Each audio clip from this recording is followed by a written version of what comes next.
जय राधा माधव कुंज बिहारी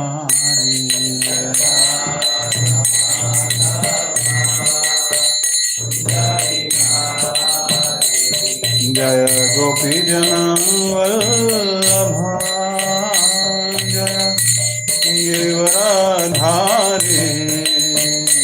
जय गिरिवरधारी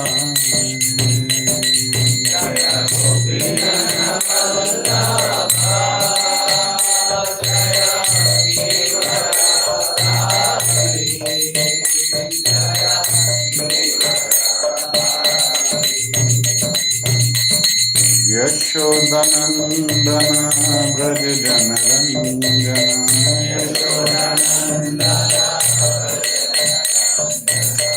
यशोदनंदन ब्रज जनरंजन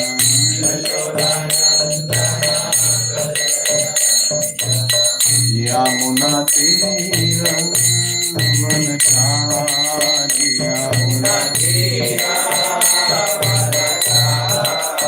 यमुना तीरा वनचारी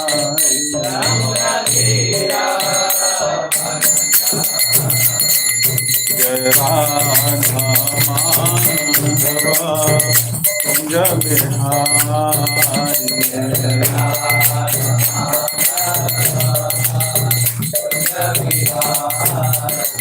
हरे कृष्णा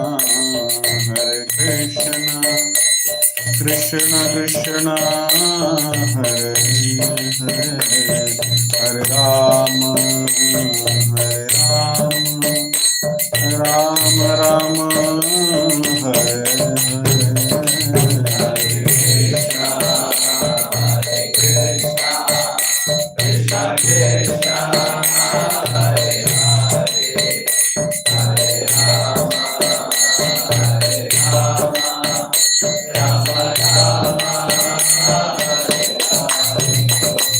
हरे कृष्णा कृष्ण कृष्ण हरे हरे हरे राम राम राम हरे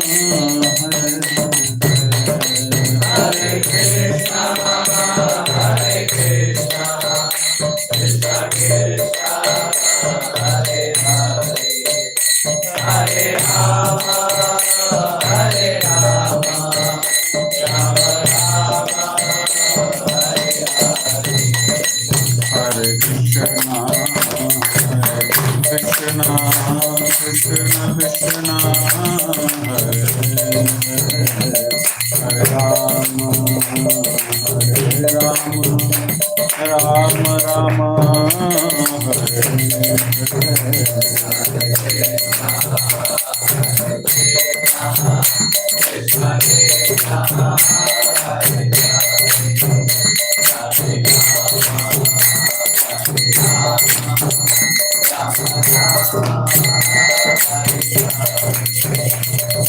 जय राधा माधव कुंज बिहारी गोपी जन वल्लभ गिरिवरधारी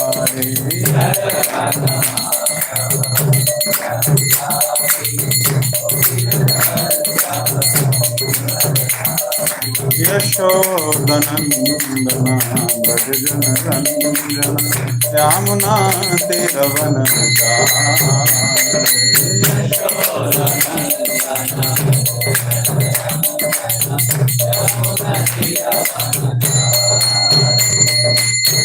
हरे Krishna Krishna Krishna Hare Hare Hare Ram Ram Ram Hare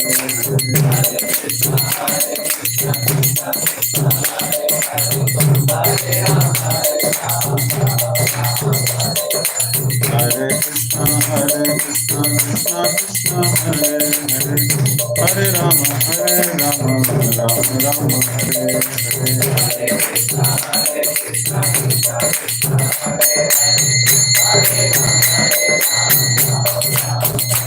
Hare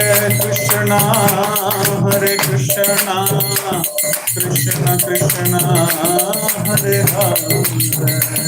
Hare Rama, Hare Rama, Rama Rama, Hare Hare, Hare Krishna, Hare Krishna, Krishna Krishna, Hare Hare, Hare Rama, Hare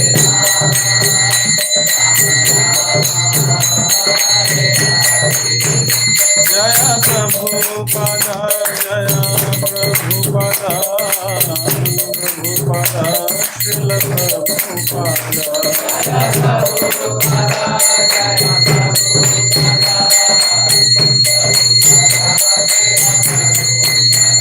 Jaya Jaya Prabhupada, Prabhupada, Prabhupada, Jaya Srila Prabhupada, Jaya Jaya.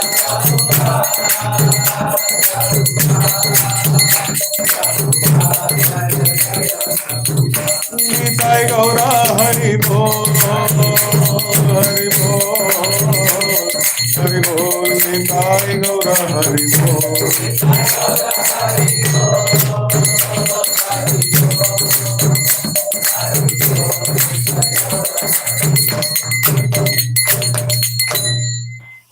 युग धर्म हरिनाम संकीर्तन यज्ञ की जय। ग्रंथराज श्रीमद् भागवतम की जय। जगत गुरु श्रील प्रभुपाद की जय। ओम नमो भगवते वासुदेवाय, ओम नमो भगवते वासुदेवाय, ओम नमो भगवते वासुदेवाय, ओम नमो भगवते वासुदेवाय, ओम नमो भगवते वासुदेवाय, ओम नमो भगवते वासुदेवाय। नारायणं नमस्कृत्य नरं चैव नरोत्तमं देवीं सरस्वतीं व्यासं ततो जयमुदीरये। नष्टप्रायेषु अभद्रेषु नित्यं भागवत सेवया। भगवत्य उत्तम श्लोके भक्तिर्भवति नैष्टिकी। Reading from Canto 5, titled The Creative Impetus, chapter number 10, titled Maharaj Rahugana meets Jada Bharat, verse number 23.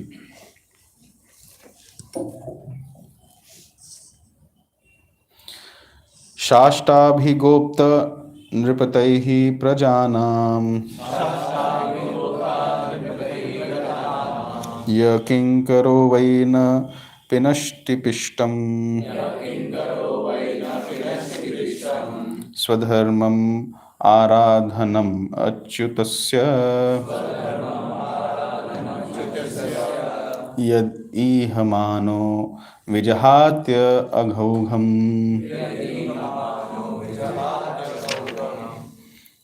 स्थाष्टाभिगोप्त नृपतैः प्रजानां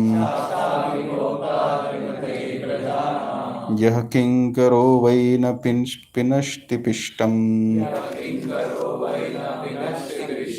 स्वधर्मम् आराधनम् अच्युतस्य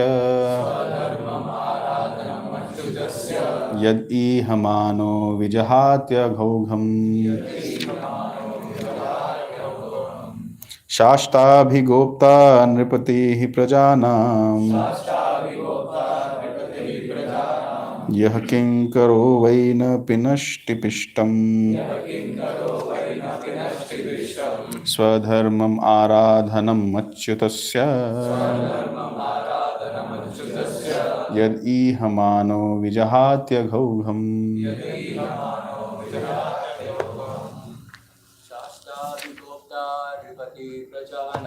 शाष्टाभिगोप्ता नृपतैः प्रजानां यः किंकरो वै न पिनष्टि पिष्टम् स्वधर्ममाराधनमच्युतस्य Yad ihamano vijahatya ghaugam. Someone else. Sashta bhigopta nripatihi prajanam. Yah kinkaro vaina pinashti pishtam. Swadharmamaradhanam achyutasya. Yad ihamano vijahatya ghaugam. Sashtabhigopta nripatihi prajanam. Yakinkaro vaina pinashti pishtam. Swadharmamaradhanam achyutasya. Yadi hamano vijahatya gaugam. What word meanings? Shasta, the governor. Abhigopta, a well-wisher of the citizens, as a father is a well-wisher of his children. Nripatihi, the king. Prajanam, of the citizens. Yah, one who. Kinkaraha, order carrier. Vai, indeed. Na, not. Pinashti pishtam, grinds what is already ground. Swadharmam, one's occupational duty. Aradhanam, worshipping. Achyutasya, of the Supreme Personality of Godhead. Yat, which. Ihamanaha, performing. Vijahati, they are released from. Agha ogham, all kinds of sinful activity and faulty action. Translation and purport by His Divine Grace A.C. Bhaktivedanta Swami Srila Prabhupada ki jai. My dear sir, you have said that the relationship between the king and the subject, or between the master and the servant, are not eternal. But although such relationships are temporary, when a person takes the possession of a king, his duty is to rule the citizens and punish those who are disobedient to the laws. By punishing them, he teaches the citizens to obey the laws of the state. Again, you have said that punishing a person who is deaf and dumb is like chewing the chewed or grinding the pulp. That is to say, that there is no benefit in it. However, if one is engaged in his own occupational duty as ordered by the Supreme Lord, his sinful activities are certainly diminished. Therefore, if one is engaged in his occupational duty by force, he benefits because he can vanquish all the sinful activities in that way.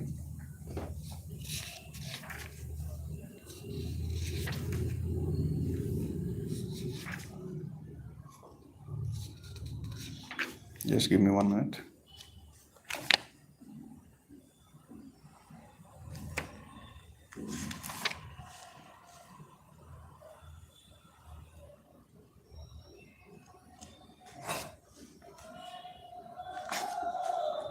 Okay.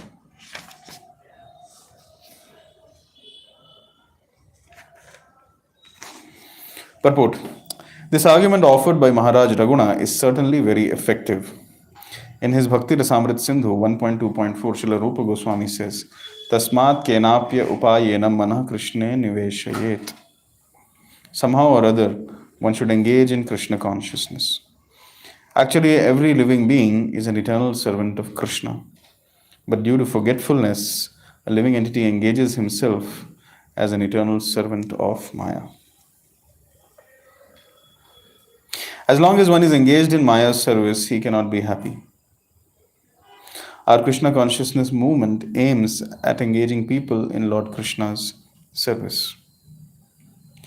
That will help them become freed from all material contamination and sinful activity. This is confirmed in Bhagavad Gita 4.10. Vita raga bhaya krodhaha. By becoming detached from material activities, we will be freed from fear and anger. By austerity, one becomes purified and eligible to return home, back to Godhead.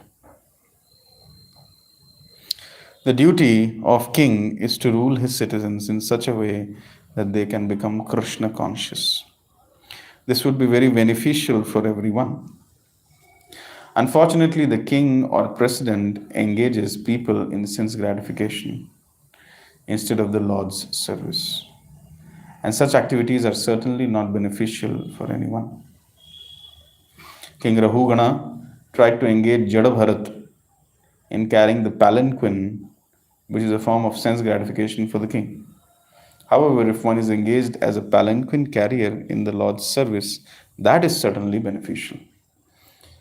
In this godless civilization, if a president engages people somehow or the other in devotional service or the awakening of Krishna consciousness, he renders very best service to the citizens.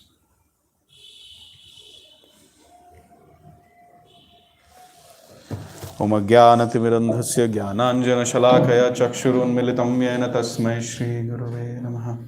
श्रीचैतन्यमनोभीष्टं स्थापितं येन भूतले स्वयं रूपः कदा मह्यं ददाति स्वपदान्तिकं। वन्देऽहं श्रीगुरोः श्रीयुता श्रीगुरून् वैष्णवांश्च श्रीरूपं सागरजातं सहगण रघुनाथान्वितं तं सजीवं साधवैतं सावधूतं परिजनसहितं कृष्णचैतन्यदेवं श्रीराधाकृष्णपादां सहगणललिता श्रीविशाखान्वितांश्च। हे कृष्ण करुणा सिंधो दीनबंधो जगत्पते गोपेश गोपिकाकान्त राधाकान्त नमोस्तुते। तप्त कांचन गौरांगी राधे वृंदावनेश्वरी वृषभानुसुते देवी प्रणमामि हरिप्रिये। वाञ्छाकल्पतरुभ्यश्च कृपा सिन्धुभ्य एव च पतितनां पावनेभ्यो वैष्णवेभ्यो नमो नमः। जय श्री कृष्ण चैतन्य प्रभु नित्यानंद श्री अद्वैत गदाधर श्रीवासादि गौर भक्तवृंद। हरे कृष्ण कृष्ण कृष्ण हरे हरे, हरे राम राम राम हरे हरे। नमो विष्णुपादाय कृष्णपृष्ठाय भूतले श्रीमते भक्तिवेदांत स्वामिनिति नामिने। नमस्ते सारस्वती देवे गौरवाणी प्रचारिणे निर्विशेष शून्यवादी पाश्चात्य देश तारिणे। मूकं करोति वाचालं पंगुं लंघयते गिरिं यत्कृपा तमहं वन्दे श्रीगुरुं दीनतारिणं। परमानंद माधवं श्रीचैतन्य ईश्वरं हरि ओम तत्सत्।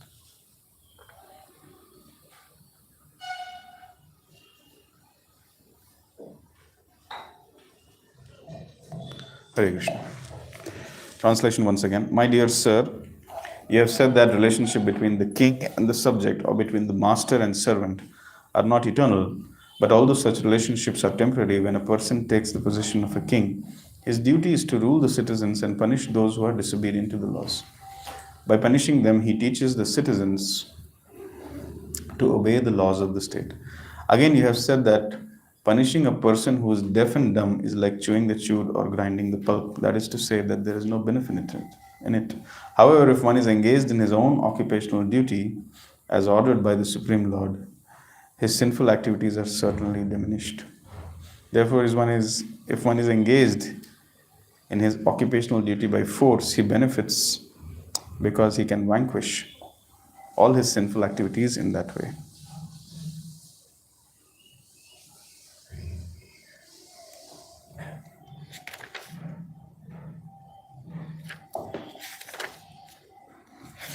So this is a very, very beautiful chapter.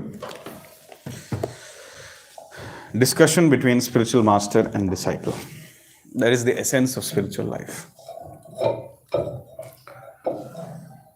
Whether it is the battle of Mahabharata or battle of Kurukshetra, where the discussion between Krishna and Arjuna is going on, or whether it is this place where this discussion is happening, very somewhere near to Kapilashram, this place would be, where a liberated soul called as Jada is giving spiritual knowledge to a worthy student called Maharaj Rahugana.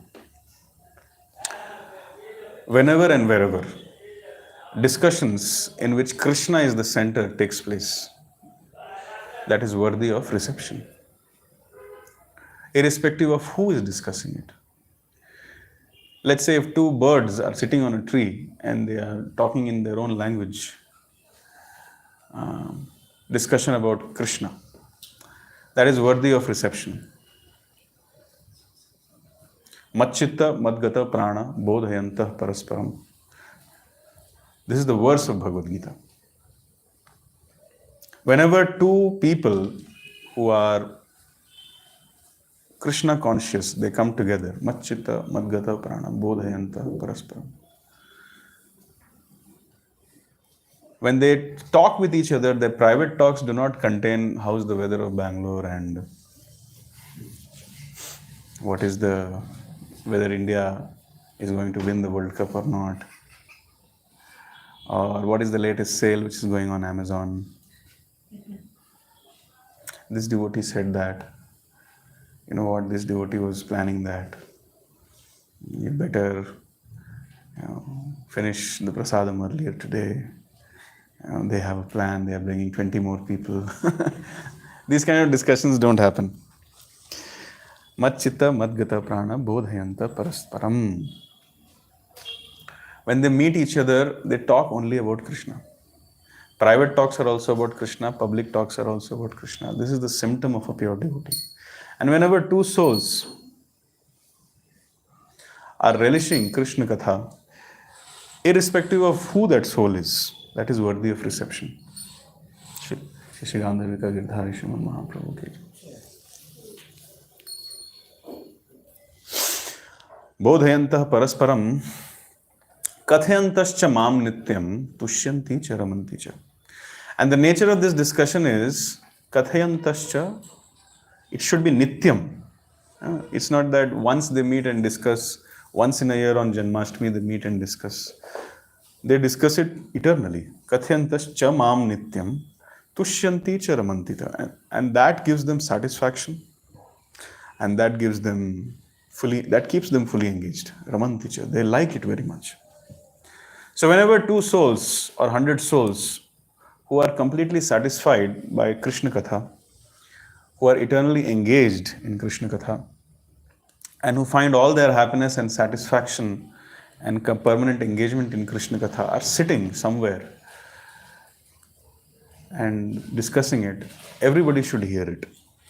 So here is a soul, Maharaj Rahugana, who is very, very eager to receive Krishna Katha in his life. And here is Jada who is carrying Krishna in his heart. So therefore this conversation has taken its position or taken its place in Srimad Bhagavatam, and for the rest of eternity it is there for all of us to learn from. Tadavidhi pranipatena pariprashnena sevaya upadakshanti te jnanam jnaninas tattvadarshana. So Maharaj Rahugana has first surrendered to Jada. And then he is trying to serve him. His service, primary service to primary service of Maharaj Rahugana to Jada was Shravanam. He couldn't do much seva because just like Parikshit Maharaj, his primary service to his spiritual master was Shravanam. And after that, Shukdev Goswami walked away. And so similarly, we'll see Jada will also walk away. So he served him. First, he surrendered to him, immediately got down from the palanquin, offered obeisances to him, understood his spiritual elevation, then served him by hearing from him. Heard from him, and after that also he is asking questions. Next chapter is also question and answers. Shravanam he is doing hearing. And then, once he has surrendered to him, once he has served him, then when he has developed a sense of affection, a sense of belongingness, a sense of relationship, then he further starts asking questions. Not that directly asking questions. First surrender, then service, then questions. And then he is asking questions. In this verse, basically, he's expressing some doubts. The doubt of this verse will be cleared in the later chapters. And then sometimes he is expressing affirmation of whatever Jada Bharat has said, and sometimes he is expressing his bewilderment also, just like Arjuna did. My dear Lord Krishna, tell me very clearly whether you want me to fight or not fight. Tell me very clearly what is best for me. Tell me very clearly what to do. So a student should ask such questions. So, my dear sir, you have said that the relationship between the king and the subject, or between the master and servant, are not eternal. But although such relationships are temporary, when a person takes the possession of the king, his duty is to rule the citizens and punish those who are disobedient to the laws. Laukik dharma, paralaukik dharma. When somebody is in the body of a king, their laukik dharma is to make the people aligned to the laws, is to bring order, is to remove the anarchy and unorderliness, bring in intelligence, bring in organization. That is the requirement from the king's side. So that is what Maharaj Raghugana is expressing. That, I'm making some laws and I'm trying to rule the people and keeping them in a dharmic way, and etc., etc. This is my duty. And so therefore it is my duty to punish those citizens who are disobedient to the laws. And by punishing them, I will teach them the laws of the state. And in those days, the laws of the state were not decided by some Supreme Court or some parliament. Supreme Court will decide, okay, only 8 to 10 p.m. of Diwali crackers. That is the law. What is the Shastric basis of it? We don't know. Some parliament will decide something. Tomorrow they will decide something. We don't even know what they will decide. Like these days, somebody decides any soul who has the body of a female will ride free in the bus. What is the Shastric basis of this? No Shastric basis. So in those days, in earlier ages, whatever the laws the king would make, they would have a Shastric basis. What the Manu Samhita says. What the Acharyas say, what the Guru says, what the Sadhu says, what the Shastra says. So based on that, Maharaj Raghugana has confidence and he's telling to Jada Bharat that it's the duty of a king to do that. And you can't blame me for not doing it. But then, there is a doubt which he has. He's telling, again you have said that punishing a person who is deaf and dumb is like chewing the chewed. Deaf and dumb person. If a person is deaf also, that means he cannot hear to you. And he is dumb, he cannot speak up. What's the point punishing such a person? In a spiritual way, we can understand, if we really want to vent out awards and punishments to people who are spiritually blind, who are spiritually non-responsive to the message of Godhead, and who are dumb when it comes to intellectually dumb or physically dumb or verbally dumb when it comes to speaking Krishna Katha, no matter how much you punish them, because they are at the bodily platform, all the punishments vented out to them also will not penetrate the core of their heart. A real leader is one who can inspire change for the good from within. That is a real leader. Those who are not able to lead, they become like Hitler. They become like, very recently who was killed? Anyways. So they become like Hitler. They do not rule the hearts of the people. They rule only the bodies or the corrupted minds or the corrupted intelligence of the people.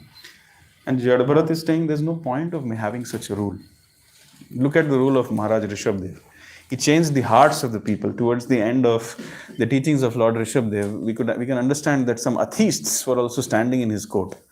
And he's speaking to them in such a way so that atheists can also change their heart.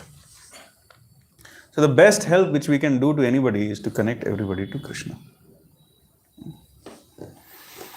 However, and King is further saying, however, if one is engaged in his own occupational duty as ordered by the Supreme Lord, his sinful activities are certainly diminished. So what is the occupational duty ordered by the Supreme Lord? It is basically the Varnashram system. Yasyasti bhakti bhagvatya kinchana sarvair gunais tatma samasate surah.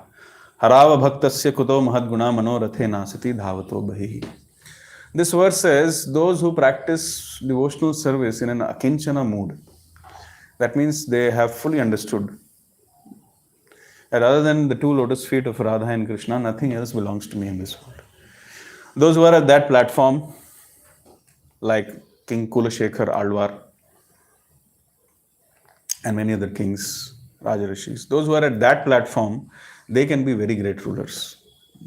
And simply by chanting Hare Krishna, they will make the whole kingdom Krishna conscious. And simply by chanting Hare Krishna, they will develop all good qualities.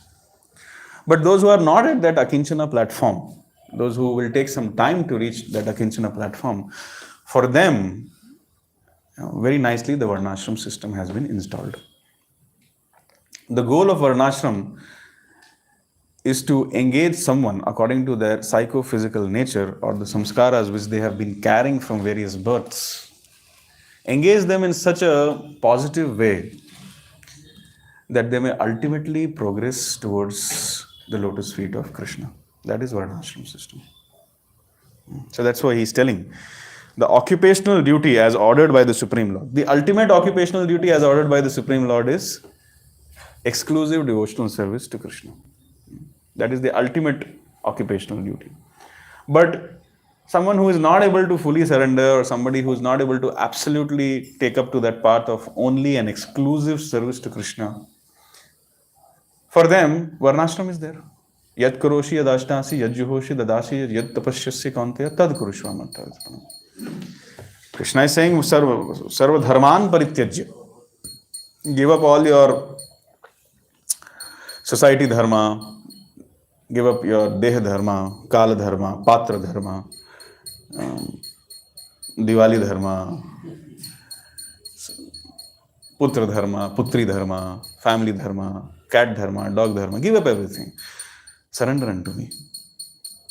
Mam ekam charanam praja. Just render devotional service to me. But Krishna, I am not at that platform. What to do? Then Krishna will say, okay, yat karoshi yad ashnasi. Then if you really don't want to do whatever I am really wanting you to do, then you do one thing, you do whatever you want to do. Yat karoshi, yad ashnasi, yad juhoshi, and dadashi yaj. Do whatever you want, eat whatever you offer, whatever you give away, whatever charities you do. Just do it as an offering to me. Krishna is saying, dovetail your entire existence in my devotional service. That is Varnashram system. Varnashram system is the ultimate hope for even non-surrendered people to become completely surrendered to Krishna. Varnashram system is the hope. Varnashram system shows how liberal Krishna is. And it is not that those who have become completely surrendered, they will leave Varnashram system. No, even personalities like Maharaj Janak, till the last breath of their life, they were executing the Varnashram duties just to set us such a good example. So Varnashram dharma is meant for everybody. And those who are engaged according to their varna and according to their ashrama. Suppose somebody's varna, somebody's nature is that of, let's say, a Vaishya. He likes to make money. He likes to do krishi, goraksha and vanijyam, Vaishya karma svabhavajam. He likes to earn money and give it for Krishna's service. He likes to expand business. He likes to work with the economy. So if that is his nature, then he should be engaged according to that nature. How do you think Srila Prabhupada expanded the movement? He as an acharya, being above the modes of material nature, could very easily understand what is the varna of someone and could engage themselves according to the varna. Srila Prabhupada was very expert at making everybody feel that he is the most important man in ISKCON, or she is the most important person in ISKCON. And in that way, he would engage them, and then everybody would feel so much inspired. That's how ISKCON spread. Just in 12 years. The whole of ISKCON, it's continuing to spread, but the blast which happened during Srila Prabhupada's time is just a 12-year period. And how that happened? Because Srila Prabhupada very nicely established Daivi Varnashram system, not the Laukik Varnashram system. Daivi Varnashram system means if one is a devotee of Krishna, he can do any service for Krishna.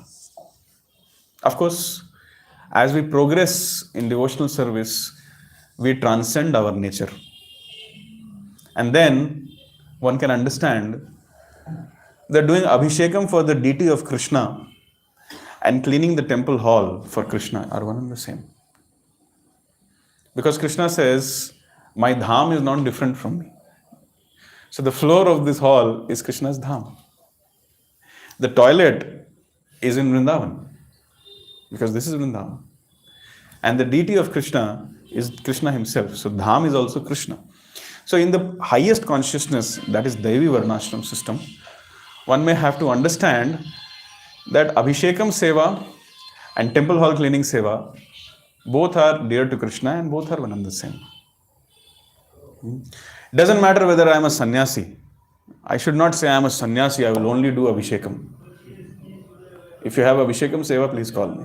Otherwise, please, I am a sannyasi. No. I am a sannyasi means even if I get a temple hall cleaning Seva, I will do. This is Daivi Varnashram system. And this is what Lord Chaitanya did in Jagannath Puri. He expressed the desire to do Gundicha Marjan. And the king was having so much problems that you are a sannyasi. But this is Daivi Varnashram. Even the topmost sannyasi is doing the job of a cleaner. That is there. This is what Srila Prabhupada wanted to establish, has established, and will continue to manifest more and more through his sincere disciples. This is Daivi Varnashram. This is different from the Laukik Varnashram. Laukik Varnashram rules and regulations are a little bit more, and the services are even more clearly divided. That cleaning work will be done by only one kind of person, who is a helper, who is not able to control his senses, who is not having sufficient intelligence, and who is not individual, spontaneous and voluntary in his seva. And therefore, he needs little micromanagement. So this job is exclusively dedicated to them, because if we give others this job, then what will these people do? They need some engagement, no? So the job of a king or an administrator is to ensure that everybody is 100% nicely engaged in their varnashram, and nobody should have any free time, because free time is a killer. So if everybody is engaged according to their varna and ashram, then that is the best situation for any kingdom. The present day education system is not like that. The present day education system completely ignores your varna and doesn't care for your ashrama also. And it trains you this, irrespective of who you are. You will be trained in history, civics, English, mathematics, biology, chemistry. You have to go through that drill. And after that, you have to apply for a job. Doesn't matter if your father is a wealthy diamond merchant. Doesn't matter. Doesn't matter if 10 generations of your family have been great musicians. Doesn't matter. You have to go through the drill and become a Shudra. And that is why so much unemployment is there. You tell me, if 5 generations of your family are in diamond business, why the hell you should study history, civics, geography and mathematics and algebra and multivariable calculus? You know the diamond business and your father has set it up for you. Continue there, save time, chant Hare Krishna. If 6 generations of your family have been like Pandit Ravi Shankar and all, and music is there in your genes, continue that. It's natural for you. And don't struggle as an accountant somewhere. Save time, go on pilgrimage to Mayapur and chant Hare Krishna. It makes sense to be engaged according to your varna and ashrama. And that's what the king is telling here. Therefore, if one is engaged in his occupational duty by force, he benefits because he can vanquish the sinful activities in that way. In the purport, Srila Prabhupada, although this verse talks about Varnashram, but Srila Prabhupada highlights Daivi Varnashram. Please listen to the purport. Daivi Varnashram means the topmost goal of anybody is to develop loving attraction towards Krishna. So therefore, Prabhupada is agreeing that the argument is very effective. And then he's quoting Rupa Goswami, Tasmat kenapya upayena mana Krishna niveshayat. Somehow or the other, one should engage in Krishna consciousness. The whole aim of Varnashram is to engage everybody in their occupational duties according to their Varna and Ashram so that their mind becomes peaceful. When mind becomes peaceful, it is easier to understand the message of Krishna. But when mind is not peaceful, it is very difficult to understand anything. When somebody is very disturbed, that's not the time to give them a Bhagavad Gita class. Better just sit with them and feed them some gulab jamuns. Pacify them. See what they want. Pacify them. And once they are pacified, then we can speak, we can express, we can request our points. But Varnashram, Daivi Varnashram says, in all circumstances, somehow or the other, develop loving attraction for Krishna. Tasmat kenapyopayana mana Krishna niveshat. Somehow or the other, one should engage in Krishna consciousness. Actually, every living being is an eternal servant of Krishna, but due to forgetfulness, a living entity engages himself as an eternal servant of Maya. As long as one is engaged in Maya service, he cannot be happy. All of us know this. Our Krishna consciousness movement aims at engaging people at Lord Krishna's service. So any service in ISKCON, if Krishna is not in the center, we are not interested in it. And if we want to do some seva also, we put Krishna in the center and we do it. For example, there are many so-called pseudo-spiritual organizations who believe in teaching Tantra Vidya to their students. Just like in ISKCON, you have level 1, level 2, level 3, level 4. When you reach level 4, you will be reading Rupa Goswami's teachings in Nectar of Instruction, etc. You will be chanting 16 rounds. There are some pseudo-spiritual organizations where when you reach level 4, they'll start teaching you Tantra Vidya. In level 1, they'll say some kind of inner transformation or inner medical or inner engineering, they will say. But when you reach level 4, you will realize, oh, there's something else. And then you know too much. You can't leave also. That's the problem. Pseudo-spiritual organizations, they're not taking you close to Krishna. But in ISKCON, from day 1, you can verify we are taking you closer to Krishna.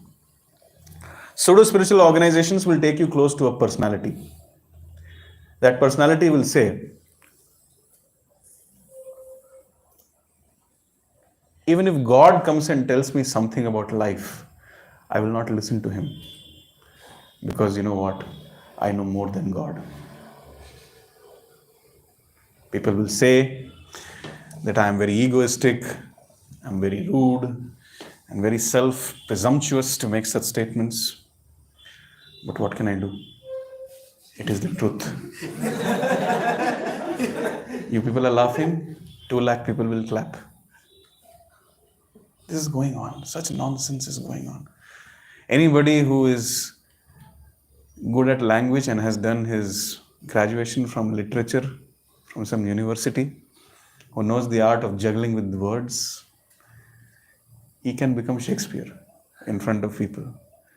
And people will be like, yeah, clapping, clapping, clapping. This is going on. What will one benefit by connecting to some person? We have to connect to Krishna. If the goal of life is to serve Krishna, it is very, very important. So therefore, Krishna has to be in the center. If you keep someone else, some other self-presumptuous, self-declared good guru, bad guru in the center, then it is Maya's service only. That's why Bhagavad Gita, Krishna says, Mam eva. Until unless you take shelter of only me, not of anybody else. There are some unfortunate people, today is Naraka Chaturdashi. You can read chapter 59 of the Krishna book to understand the background of Naraka Chaturdashi, how Naraka was one of the sons of Bhumi Devi, and Lord Krishna had to kill him because he was adharmic. And then the whole Krishna book describes that, especially that chapter, how he enters his palace where there were barriers of earth, water, fire, air, ether, mind, intelligence, and ego. All barriers were there. He was so safely guarded. This Narakasura had taken away the umbrella, parasol, umbrella of Indra, the earrings of Mother Aditi he snatched. And then he picked up the whole golden peak of Sumeru mountain and brought to Pragjotishpur, which is the present day Tejpur, Assam. And Indra complained. See, he's doing all these things to Krishna. So Krishna went with Satyabhama sitting on Garuda. And then it is described which weapon of Krishna is used for breaking which barrier. Earth is broken by which, chakra is broken, fire is broken by which, like that. Some knowledge is given. And ultimately he goes and kills Narkasur. And then Narkasur had captured 16,100 princesses. And then as soon as they see the beautiful form of Krishna coming in, the beautiful complexion, the beautiful Kaustubh, the beautiful Pitambar Dhoti, the beautiful... They felt like there is no other person who can understand us completely, satisfy us completely, and reciprocate with us completely. Because in Vedic culture, we have been touched by a demon. Even our fathers are not going to accept us, and there's nowhere else to go. They were really in complete Sharanagati mood. They were actually Krishna put them in a situation where they had no point of return and they had nothing else. They had no place to go other than Krishna. So in that Sharanagati mood, complete surrender mood, utterly helpless mood, these 16,100 princesses, they appealed to Krishna that you please accept us. Just like Srila Bhaktisiddhanta Saraswati Thakur had appealed to Gaur Kishore Das Babu Maharaj that you please accept me as your disciple. I have no point of return from here on. If you accept me, I am fortunate. If you don't accept, I'll commit suicide in Ganges. So in that mood only, these queens also told princesses that you please accept us. And Krishna said, okay, no problem. And then 16,100 palanquins were brought. All the queens were dispatched to Dwarka, and then 16,100 palaces were made. And in each and every palace, I don't know, it's very inconceivable. The Bhagavatam says that Krishna in the self-same body married all the princesses together. It is not that Krishna is different. One Krishna is here, one Krishna is there, one Krishna. Narad Muni says that he personally was there. Very inconceivable. Not only he, in each and every palace when marriage is happening, Devaki is there. Vasudeva is there. Balram is there. All his friends. And so he also expanded, his personal associates also expanded, and all of them married together. 16,100 marriages were done. That is Krishna, and that is Naraka Chaturdashi today. Many people call today as Choti Deepavali. Tomorrow is Badi Deepavali. Badi Deepavali is meant for Lord Ram's return to Ayodhya and the Damodar Leela, which all of you are very nicely daily meditating upon. After Deepavali comes Govardhan Puja, which I think you will celebrate very, very nicely. And after Govardhan Puja comes Bhai Dooj. Just like Krishna wants some excuse to give his blessings to his devotees. Just he wants one reason how to free his devotees from all sinful reactions. So he made Ekadashis. Anybody who fasts on Ekadashi is free from all sinful reactions. So similarly, Yamaraj, being a Mahajan, wanted to walk in the footsteps of Krishna. Went on Vishram Ghat. His sister Yamuna served him very nicely. So he gave a benediction that on the day of Bhai Dooj, anybody, any brother, sister, if they just dip themselves in Yamuna, they will never be judged by me. Great benediction, right? If you're not judged by Yamaraj, that means where are you and what is your destination? At least you are free from the clutches of Yamaraj. And who will be, generally those who are sinners, they are not afraid of Yamaraj. That's why they are sinning. So sinful people will not go and dip themselves, take darshan of Vishram Ghat. So what I'm trying to say is that Deepavali is a very auspicious 5-day celebration, starting from Dhanteras, which was appearance of Dhanvantri yesterday. Today, Naraka Chaturdashi. Tomorrow, Lord Ram's return, Damodar Leela, Govardhan Puja, Bhai Dooj, etc., etc. So every living entity is actually an eternal servant of Krishna. And if they will not serve Krishna, then they will be in Maya.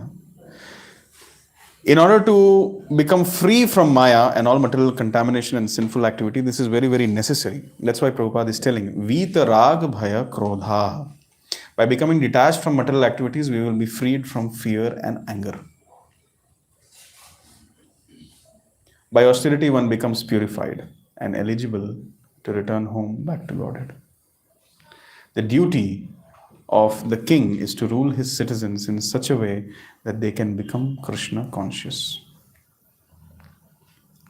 This would be very beneficial for everyone.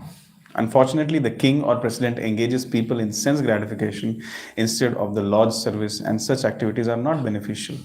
King Rahuguna tried to engage Jadabharata in carrying palanquin, which is for sense gratification. However, if one is engaged as a palanquin carrier of the Lord's service, that is very beneficial. So the point which Srila Prabhupada is ending the purport with, it is the duty of the king to make everybody Krishna conscious. A leader is one who has the capability of turning a vision into reality. Srila Prabhupada is the leader of ISKCON, and he has a vision that everybody should become a devotee of Krishna.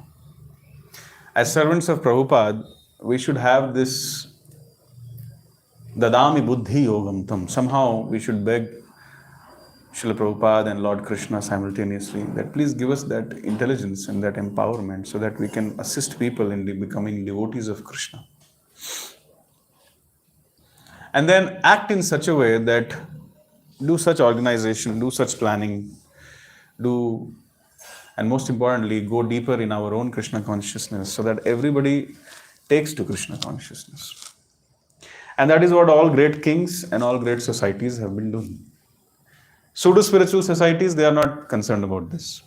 They are just concerned about samosa, hari chutney, their salary, their donations, and don't read scriptures, read the books which I am writing, and all those things. Tantra Vidya, Mantra Vidya, asanas, etc., etc.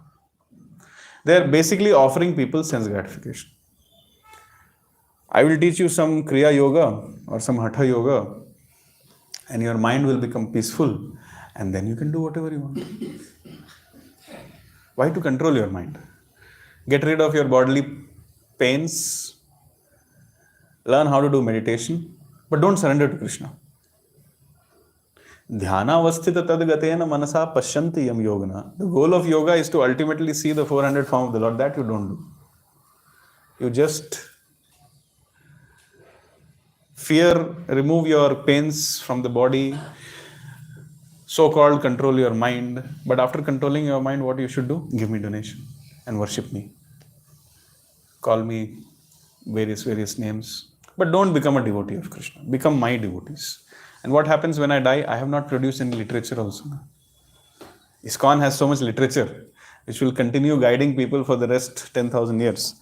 But I have created a personality cult where I am calling myself Gurudev, good Guru, bad Guru, 108 Shris attached to my name. I have not written any literature also. So when I die, everybody dies with me. Just like when Lord Brahma dies, all of them go back. So I'm like the soul carrier. It's very, very nonsense kind of things which are going on. Look at what Lord Ram did. We all want Ram Rajya. He engaged everybody in the service of the Supreme Personality of Godhead. Bharata engaged everybody in the service of Ram. Even Damodar, Lord Krishna, why is he performing such pastimes? To attract us and engage us in his seva. Look at what Maharaj Rishabdev did. Look at what Maharaj Kulashekar did. And today Kulashekar is coming to my mind. He was a great personality. He used to enter the pastimes of the Lord while hearing. Once the Ram Leela was being recited to him, he felt so much absorbed and a part of that pastime that when he heard that Ravana has kidnapped Mother Sita, he ordered his army that we'll go immediately. Lord Ram, presently he doesn't know, but I know that she has been taken to Lanka. Right now we'll march. And before Lord Ram comes to do the Setu Bandhan, I'll be there and half the work we will finish. We are servants of the Lord. That was his consciousness. So when he behaves like that, what message he is giving to the praja? That become materialistic. Just think about share market. No.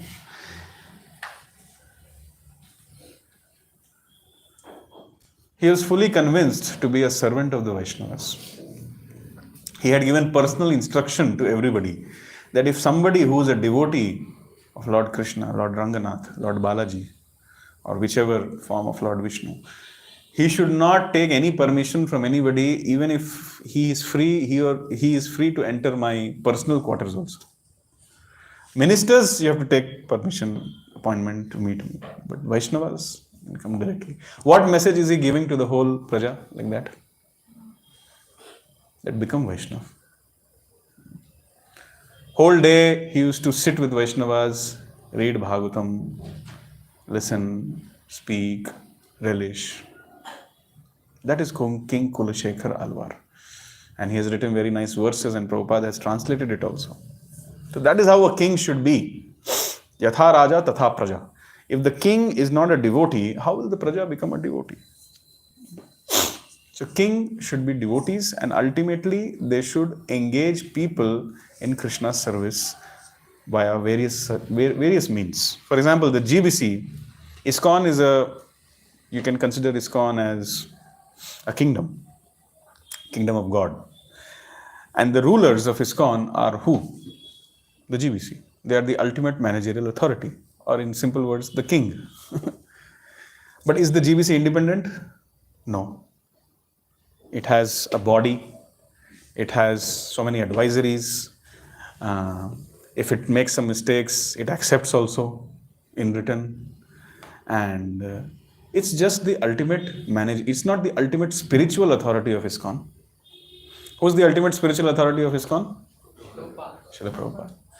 They are the ultimate Kshatriyas or the ultimate managerial authorities of ISKCON. So they will manage.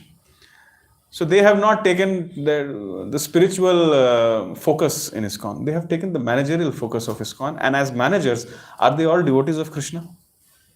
Their management, their plans, do they help in making more devotees in ISKCON? That's how kingdom should be. And that is how ISKCON will progress for the next 10,000 years. Name one organization, whether it is McDonald's or KFC or Facebook or something, which will last for 10,000 years. Nobody will last for 10,000 years. Only those who are God conscious and who will continue propagating people in God consciousness, God will allow them to be conscious. All others will be made unconscious. Mrityu sarva harascha. So this is the job of a king. A king's primary duty is to keep people happy. Savai pumsam paro dharmo yatho bhakti radhokshaje ahaitukya apratihata yayatma suprasidati.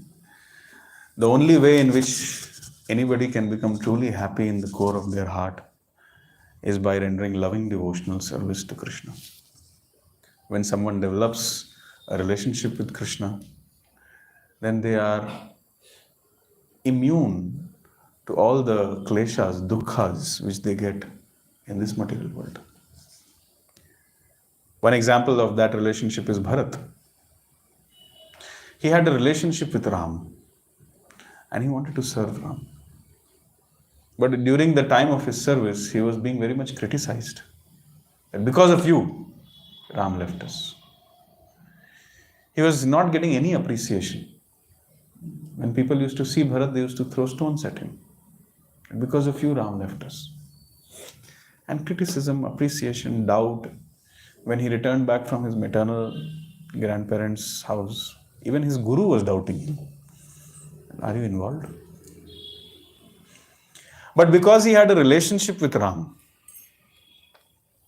So therefore, even when Ram rejected his proposal of returning back, gave only his wooden slippers, he continued to serve him. And because he had a relationship with Ram, he received Yayatma Suprasidati in his heart. He became very happy in the core of his heart. And he was happy. All the difficulties which were coming, they were the greatest bliss for such a person. So the king's role is like that of Bharat. Bharat is the ideal king. Jada Bharat is the ideal teacher. Bharat is the ideal king. That's why when Lord Ram was coming back to Ayodhya, which will happen tomorrow, first he went to Nandigram to meet Bharat. And from there he went to Ayodhya. More than going to Ayodhya was meeting Bharat was more important to him. So therefore those who will go to Nandigram, it's just on the outskirts of Ayodhya, you will see that there is a lake which is made out of the tears of Bharat and Ram. Sometimes we should aspire to go to such places. Yayatma Suprasidati is the job of the king also. The king should be, ultimately Yayatma Suprasidati can be done only by Krishna. Only Krishna can make you happy. Yeah, nobody else can make you happy the way Krishna can make you happy. But if the king can be kindly instrumental enough to connect us to Krishna, then he is a good king. He is an instrument of the Lord. Then that king is worth being worshipped as Naradevata, representative of Krishna. Now, the message here is whether we are king or not, or no matter what seva we are doing, in whichever sphere we are, whether we are king or whether we are not king, whether we are servant or not servant, if in whichever capacity we work, if we can kindly try to become instrument of Krishna, then that is the greatest advantage, or that is the greatest value which we can add to the ecosystem. And how we can do that? How to become instrument of Krishna? Whatever you are doing, whether you are cutting some apples to offer to Krishna, do it with a desire to please Krishna. Whether you are cleaning the fans, do it with a desire to please Krishna. Whether you are cooking something, do it with a desire to please Krishna. Whether you are distributing books, do it with a desire to please Krishna. And have no other desire. Then, when you have this exclusive focus that throughout the day, whatever I am doing, it is meant for the pleasure of Krishna, then you will become an instrument of Krishna. Then whatever you will do will have great value. Whether you are distributing books, whether you are chanting, whether you are reading, whether you are offering bhoga, whether you are cleaning, whether you are walking, whether you are sleeping, it will help people to progress in Krishna consciousness. Simply by seeing you sleep. Like when Arjuna was sleeping in Dwarka, even in his sleep he was chanting Hare Krishna, Krishna Krishna, Hare Hare, Hare Ram, Ram Ram. Seeing him, Satyabhama, Rukmini and other queens got inspired.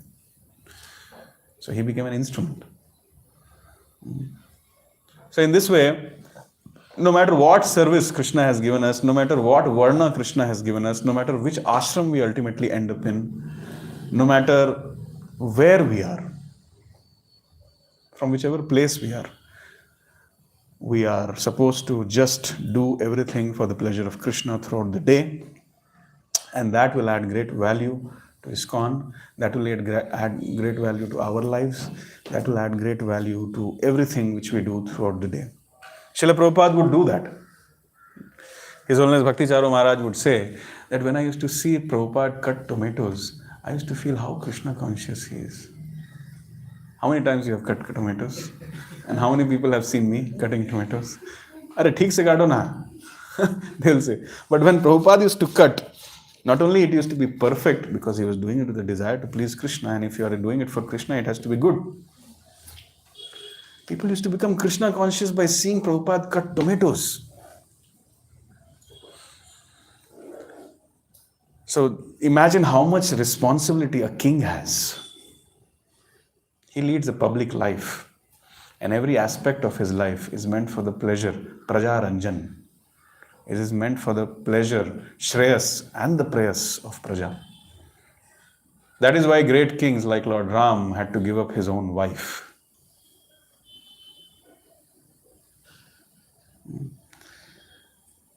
So being a king is not ordinary. Being in the position of king is not ordinary.